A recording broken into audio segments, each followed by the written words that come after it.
and it's been then a struggle to being a fully fit Marine to then needing full-time care. So my mental health issues have arose around what I can and can't do and how I can't be the father I want to be, or the burden that I thought I was on my family. And it all accumulated then in August 2014, where I sort of contemplated taking my own life, and from there hold myself away for 6 months.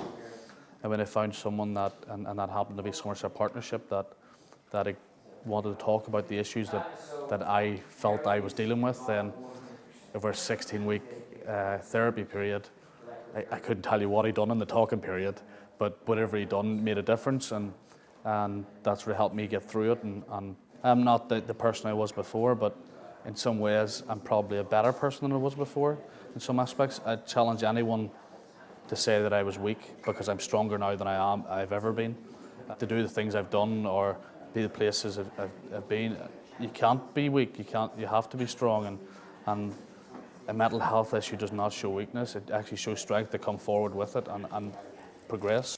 I think the attitudes within the services have changed. And I joined the Royal Air Force in 1980, and that macho, that sort of man up, the keep it bottle up, I completely recognise that. But over the years, things have changed. That was Prince Harry's message, have a conversation. If you have a conversation, then that's the start of your recovery.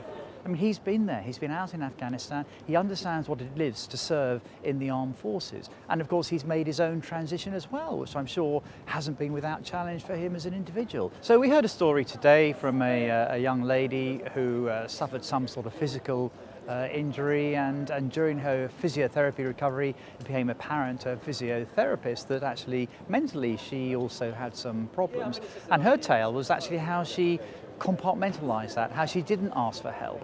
And it took us a number of years, and in those years she felt estranged from her family. She felt that she was letting them down.